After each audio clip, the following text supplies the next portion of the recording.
गुरुबिक्स में आपका स्वागत है। आइए इस वीडियो में हम साइमल्टेनियस लीनियर इक्वेशन के कुछ एग्जाम्पल करें। ये एग्जाम्पल 29 है एनसीईआरटी का।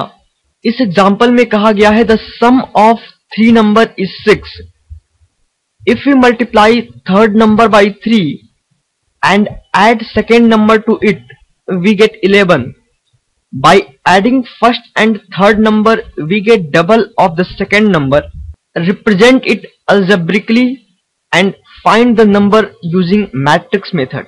सबसे पहले हमें लीनियर इक्वेशंस फॉर्म करनी है, उसके बाद हमें इन्हें algebraically रिप्रेजेंट करना है और इनके सॉल्यूशंस को हमें मैट्रिक्स मेथड से फाइंड आउट करना है। तो आइए अब सॉल्यूशन करें।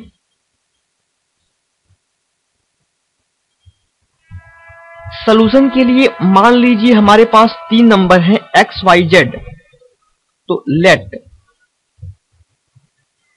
x, y, z be 3 numbers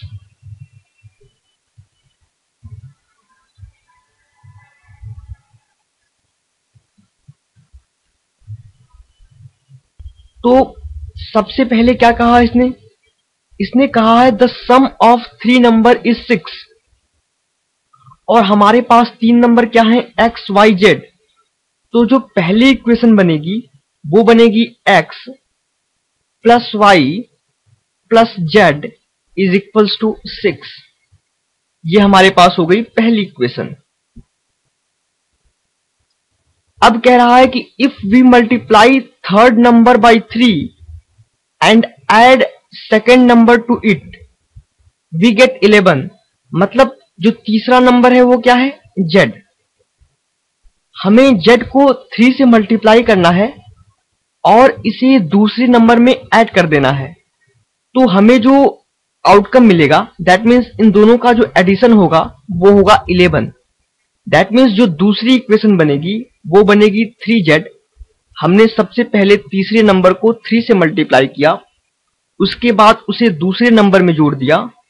3z plus y is equals to 11। ये हो गया इक्वेशन 2। अब कह रहा है by adding first and third number we get double of the second number.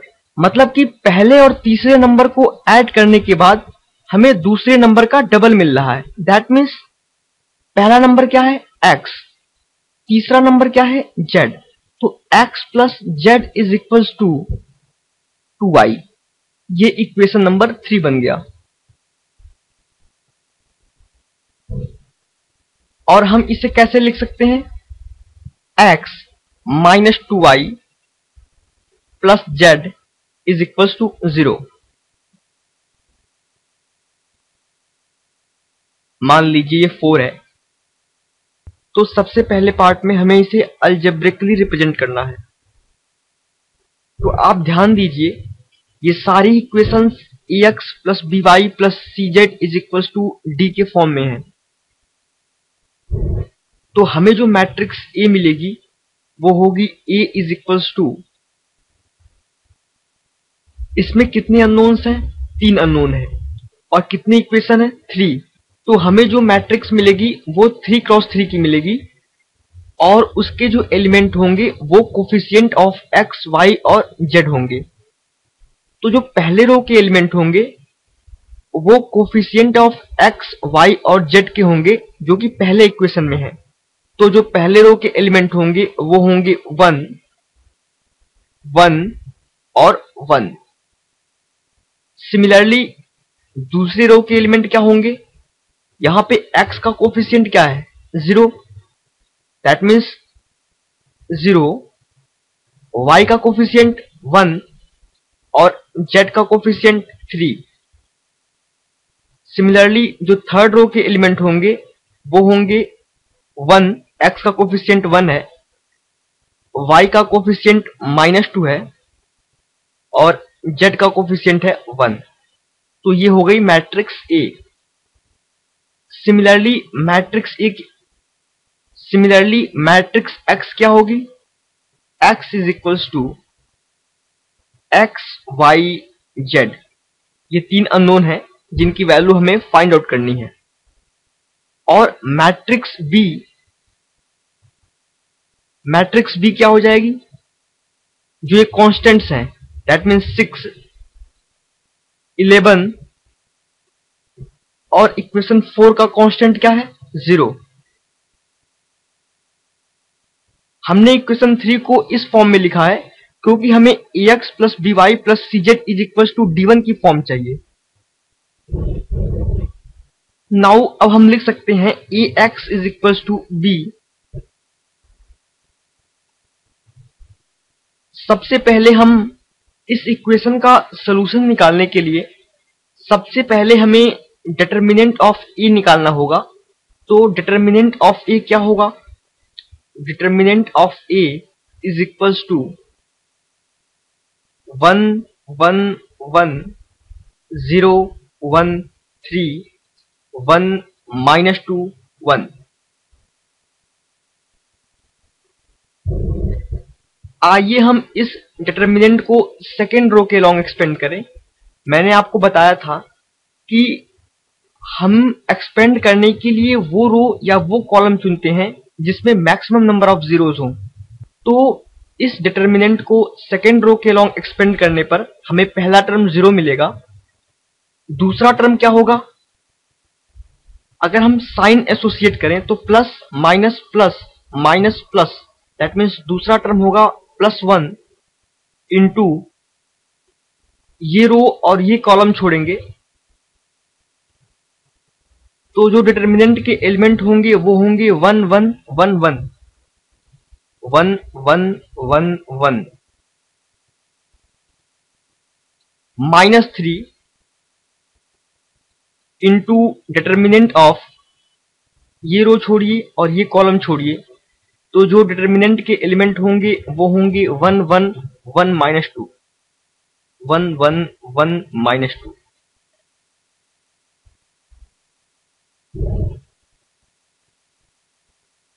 इस डिटर्मिनेंट की वैल्यू क्या होगी, 0। -3 इंटू 1 -2 -2 -1 इंटू 1 दैट मीन्स -1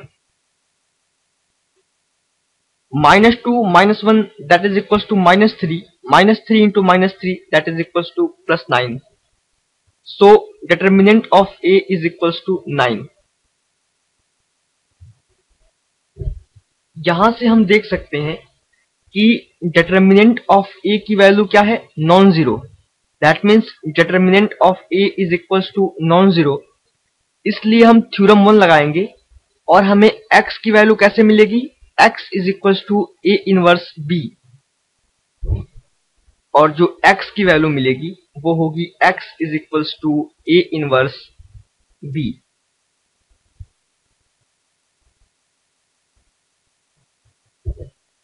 हमारे पास मैट्रिक्स b है, हमें a इनवर्स निकालना पड़ेगा।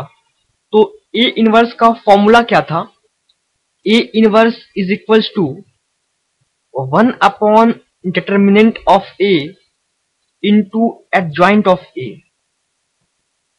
ये हमें a इनवर्स का फॉर्मूला था जो हमने पढ़ा था। हमें डिटर्मिनेंट ऑफ a की वैल्यू पता है क्योंकि हमने पहले निकाल रखी है। हमें एडजॉइंट ऑफ a निकालना होगा। और एडजॉइंट ऑफ a कैसे निकालते हैं हम, एडजॉइंट ऑफ a निकालने के लिए सबसे पहले हम मैट्रिक्स A के सारे एलिमेंट्स के कोफैक्टर निकालते हैं और उससे कोफैक्टर मैट्रिक्स बनाते हैं, और एडजॉइंट ऑफ A निकालने के लिए हम उस कोफैक्टर मैट्रिक्स का ट्रांसपोज ले लेते हैं तो हमें एडजॉइंट ऑफ A मिल जाता है। तो सबसे पहले हम मैट्रिक्स A के एलिमेंट्स यहां लिख देते हैं। तो A इज इक्वल्स टू क्या था हमारे पास, A इज इक्वल्स टू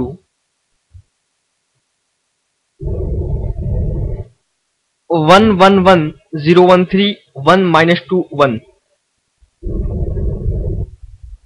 1 1 1 0 1 3 और थर्ड रो क्या थी, 1 -2 1 1 -2 1। सबसे पहले हमें सारे एलिमेंट्स के कोफैक्टर निकालने होंगे। तो कोफैक्टर निकालने के लिए बताया था मैंने C11, ये C11 एलिमेंट A11 का कोफैक्टर है, दैट मीन्स 1 का कोफैक्टर है। C11 is equals to -1 to power 1 plus 1, that means 1 into ये रो छोड़िए और ये कॉलम छोड़िए, 1 into 1 1 minus 3 into -2, that means +6, 1 + 6 7, तो C11 की वैल्यू हो गई 7। Similarly C12 is equals to -1 to power 1 plus 2, that means -1 into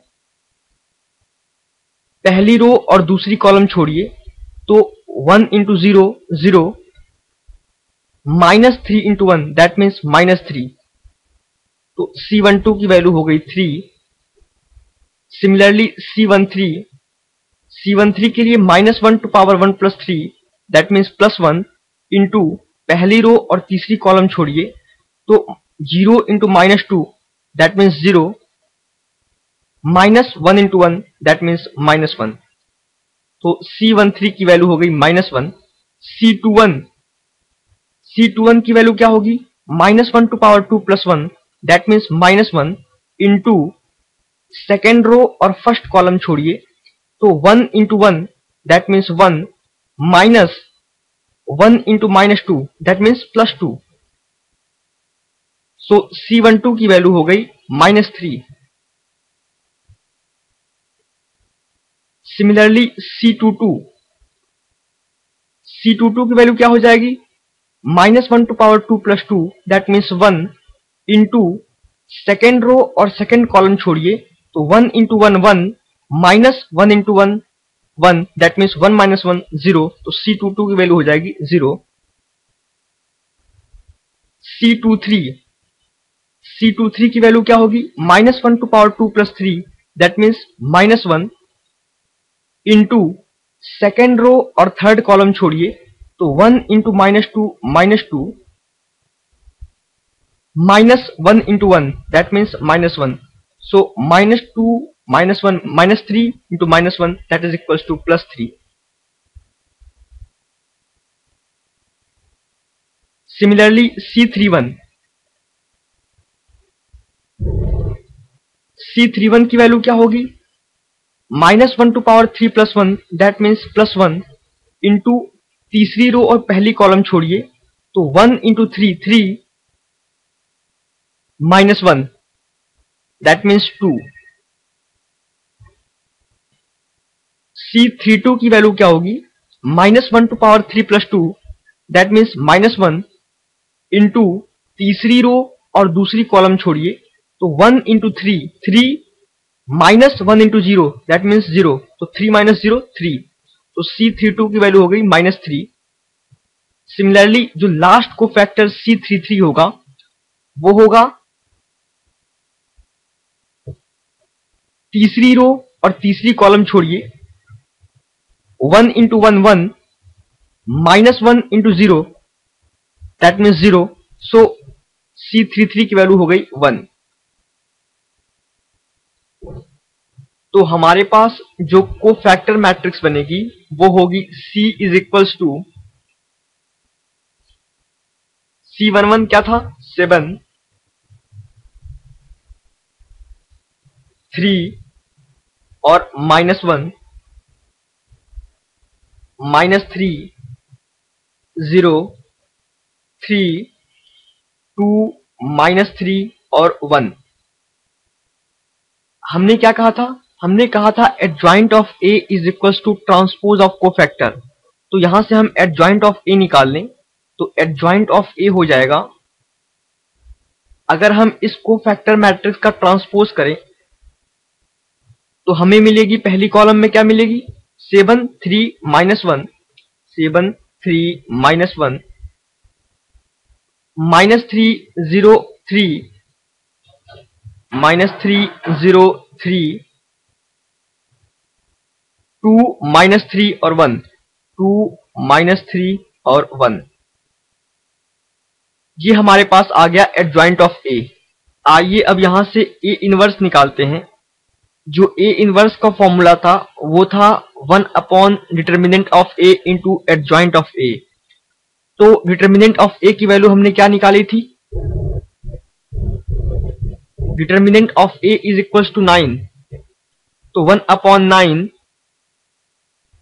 into adjoint of A. Adjoint of A की वैल्यू क्या है? 7 माइनस 3 2 3 0 माइनस 3 और माइनस 1 3 1। ये हमारा निकल गया ए इनवर्स।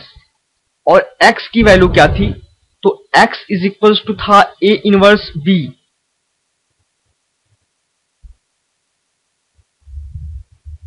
अगर हम इस मैट्रिक्स में 1/9 से मल्टीप्लाई करेंगे तो हमें सारे एलिमेंट्स को 1/9 से मल्टीप्लाई करना होगा। तो 7/9, तो ए इनवर्स की वैल्यू होगी 7/9 minus 3/9 that is equals to minus 1/3, 2/9, 3/9 that is equals to 1/3, 0, minus 3/9 that is equals to minus 1/3, minus 1/9, 3/9 that is equals to 1/3 and 1/9। तो ये हो गई ए इनवर्स की वैल्यू। अब बी की वैल्यू क्या थी? हमने कहा था x is equals to A inverse into B, तो ए इनवर्स तो ये हो गया। बी क्या है?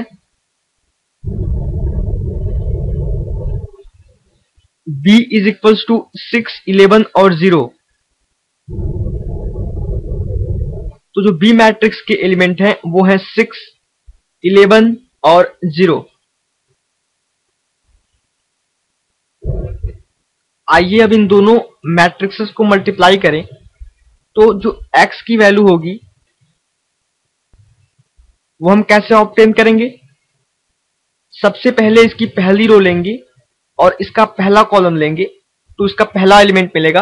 पहले रो के करस्पॉन्डिंग एलिमेंट को पहले कॉलम के करस्पॉन्डिंग एलिमेंट के साथ मल्टीप्लाई करके ऐड करना होगा। यह हमने मल्टीप्लिकेशन ऑफ मैट्रिसेस में सीखा था। 7/9 इंटू 6 दैट मीन्स 42/9, और 42/9 को सिंप्लीफाई करें तो हमें मिलेगा 14/3। तो 14/3 माइनस 1/3 इंटू 11, यहां से क्या मिलेगा? Minus 11/3 plus 2/9 into 0 that is equals to 0। दूसरी रो को पहली कॉलम के साथ मल्टीप्लाई करें तो हमें क्या मिलेगा? 1/3 इंटू 6 6/3, और 6/3 की value 2 plus 0 into 11 0 plus minus 1/3 into 0 that will give you 0, minus 1/9 into 6 that is equals to minus 6/9, और माइनस 6/9 क्या होगा? Minus 2/3। Similarly 1/3 into 11 that will give you plus 11/3 plus 1/9 into 0 0। So जो x की value हो गई वो हो जाएगी 14/3 minus 11/3 that is equals to 3/3 and that is equals to 1। जो सेकेंड एलिमेंट होगा वो होगा 2, और थर्ड एलिमेंट क्या होगा? Minus 2/3 plus 11/3 that means 9/3 and 9/3 is equals to 3।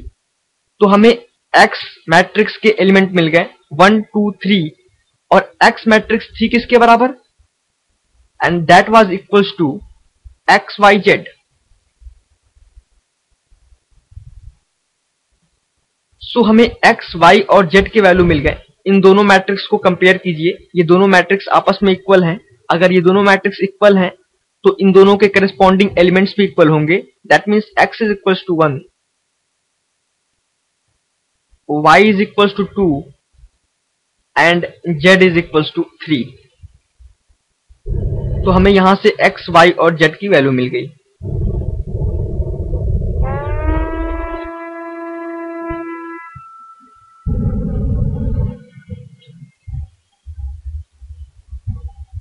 तो हमें इस क्वेश्चन का आंसर